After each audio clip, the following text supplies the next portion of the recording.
J'appelle Madame Hanan Bouchtla, sous applaudissements, secrétaire générale du CNOA. Donc Madame Bouchtla est architecte, diplômée de l'ENA de Rabat.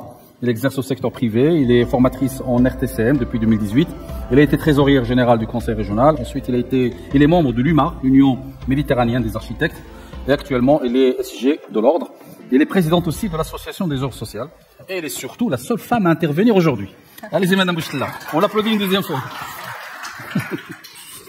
Donc,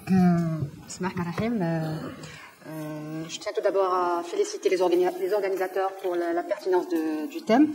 Et j'ai le plaisir de partager avec vous la contribution du Conseil national de l'ordre des architectes. Et j'aimerais bien sûr, tant qu'on est dans la durabilité et le recyclage, récupérer les 3 minutes de cette taupe. Okay. Donc, voilà, donc on a choisi comme intitulé donc de l'abri à l'espace. Donc c'est pas fortuit comme titre. Donc comment un simple abri peut devenir un espace, et on va voir qu'il y a un chemin entre les deux. Donc bien sûr, l'homme il est passé par tout un processus avant d'arriver à la sédentarité, et on va voir qui sont les principes fondamentaux qu'il est censé satisfaire justement. Donc sécuriser le périmètre qui l'occupe tout en y facilitant l'accès. Oui, j'espère. Observer les points de confort élémentaires se protégeant contre les intempéries, définir les espaces indispensables pour son quotidien en hiérarchisant les espaces communs et privés. Et bien sûr, ça nous emmène vers la transcription des valeurs d'un groupe d'individus, d'une société. Oui, merci beaucoup. D'une société. Et donc là, vous voyez sur l'écran, à l'image à droite, donc c'est le doigt de Tesliman Saoul-Zezet. Et donc on voit déjà les signes de sédentarité du Marocain, et un besoin de s'approcher au maximum de son environnement naturel pour qu'il puisse communiquer.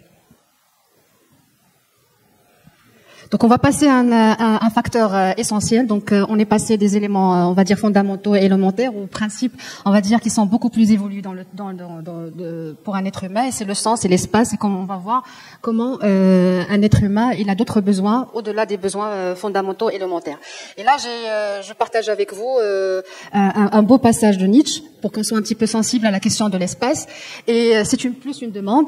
Selon ses paroles dans le Gai Savoir, donc je vais vous lire. Il serait nécessaire de comprendre un jour ce qui manque à nos grandes villes, des lieux de silence spacieux et fort étendus, destinés à la méditation, pourvus de hautes et de longues galeries pour les intempéries, le trop ardent soleil, des édifices et des jardins qui dans leur ensemble exprimeraient la sublimité de la réflexion. Notre désir est de nous voir nous-mêmes traduits dans la pierre et dans la plante, de nous promener dedans de nous-mêmes lorsque nous irons de ci, de là, dans ces galeries et dans ces jardins.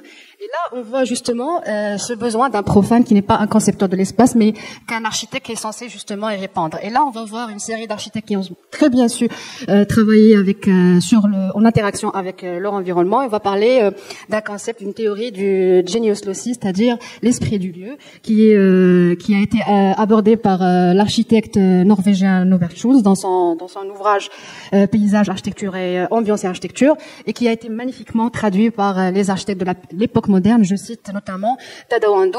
Comme vous voyez avec moi, donc c'est une image très significative. On voit vraiment une traduction parfaite de la communication entre l'élément naturel et l'espace, et on est pratiquement, tout en étant à l'intérieur, projeté à l'extérieur. Et c'est l'église de l'eau au Japon, et c'est un exemple réussi d'une communication entre l'environnement. Parce que avant de parler justement confort, on va dire physique ou thermique, il y a quand même un premier besoin, un premier confort spirituel, émotionnel et un bien-être dont l'être humain a besoin. Et là, on va passer à notre pionnier du mouvement moderne, Mies van der Rohe, dans la maison Franz Wort. Et vous voyez, donc on vous a mis deux saisons différentes, l'hiver et l'automne, et on voit vraiment comment l'espace il est pratiquement intégré, comment pratiquement l'architecture ne dérange pas son implantation. Et donc là, on va passer à l'époque, on va dire aux éléments, ou bien plutôt au courant traditionnel. Et donc je vais citer l'islam. Et là, on va voir un autre génie, c'est le génie traditionnel où le principe justifie la forme. C'est très important parce que toutes tous les principes qui vont arriver par la suite vont respecter cette notion. Et je reviens à une notion qui est I'mal al-Ard. Donc c'est la mission de l'être humain sur Terre. C'est une dimension à la fois philosophique et transcendante. Et là, quand on est en tant que concepteur de l'espace, on doit justement cette responsabilité que nous avons en tant que bâtisseurs, en tant qu'être humain, de sauvegarder les ressources de la Terre, de veiller à la protection des autres êtres vivants, la faune et la flore, parce qu'on a ce devoir, et en s'imposant une équité dans l'ensemble des domaines de vie envers notre prochain. Donc, quand on agit de cette façon, donc on arrivera à transcrire les valeurs d'une société ou bien d'un groupe donné. Et là, je vous laisse admirer une œuvre d'art. Donc, c'est la Médersa Ben Youssef à Marrakech, et on voit clairement comment justement les bâtisseurs, les concepteurs, ils ont fait un espace à la fois respectueux de son environnement et en même temps simple, humble et riche de l'intérieur. Donc, je vous cite là les 4 fondamentaux. Donc, un espace principiel est un espace sobre de l'extérieur, riche de l'intérieur, fermé de l'extérieur tout en étant ouvert sur le ciel, c'est ce qu'on voit dans la maison en patio, et une abstraction de l'élément naturel, eau, lumière, vent, jardin, senteur. Et là, on voit clairement le génie de l'artisan marocain et qui va au-delà de l'élément naturel, qui va justement à une expression humaine et architecturale. On va passer à notre registre, donc de la construction ou à l'architecture, et je vais vous citer justement que en tant que concepteur de l'espace, une construction répond au premier lieu à la contrainte de stabilité. Dès qu'on commence à satisfaire le côté ergonomique, il peut devenir habitable. Pour cela, maître d'ouvrage, architecte, ingénieur spécialisé, ingénieur géomètre, topographe et entreprises sont appelés à satisfaire toutes les exigences conceptuelles, techniques et réglementaires. Ces conditions réunies, on peut parler de confort, et le confort est déjà installé, donc on peut parler d'architecture. Et je ne peux pas parler de ce registre sans citer la RTCE. C'est Hiawi ce matin, il en a parlé, donc on va y revenir. Malheureusement, dans l'époque moderne, donc on voit que contrairement à ce qu'on a vu tout à l'heure, c'est une architecture d'apparat. Donc aujourd'hui, c'est la forme qui justifie la pensée, alors qu'avant, c'est la pensée qui justifie la forme. Et on voit que peu importe si le bâtiment est confortable, s'il répond aux principes ergonomiques ou conceptuels, l'essentiel c'est que la forme soit respectée. Donc en tant que concepteur, on est justement appelé à être sensible à cette question. Heureusement que notre architecture traditionnelle marocaine, qui soit de la cité, c'est-à-dire la médina ou le rural, elle est fondamentalement ancrée dans son territoire, et donc il est de manière intuitive, respectueuse de son environnement. Donc on voit qu'il y a une utilisation des matériaux locaux, comme vous voyez sur cette image, une intégration de l'élément naturel et une conception introvertie. Donc je vais vous expliquer rapidement l'architecture bioclimatique. C'est une architecture avec une connexion à la nature, une architecture qui prend en compte les conditions climatiques et environnementales et une parfaite cohésion avec son milieu naturel. Et on va parler maintenant de la durabilité de l'architecture bioclimatique. On va citer les objectifs, donc la protection du bâtiment contre le vent et le froid, l'utilisation optimale de l'énergie solaire, l'orientation optimale est une isolation optimale, et l'utilisation de l'énergie solaire. Et on voit parfaitement que pour avoir, si je parle sous le contrôle des Seheroni, notre professeur, et bien sûr un expert en la matière, donc on a pour avoir justement un espace ergonomique qui répond un petit peu à la RTCM, donc on a besoin d'une température qui varie entre 18 et 22 degrés. Donc, comme vous voyez, donc le Maroc, il est divisé en 6 zones climatiques, et donc chaque zone, il y a une réglementation qui s'impose. Je vais commencer par le premier travail qui demandait à l'architecte, avant d'arriver justement au produit, on va dire, actif, au système actif. Ce matin, on a parlé de tous des électroménagers qui consomment de l'énergie, notamment la climatisation.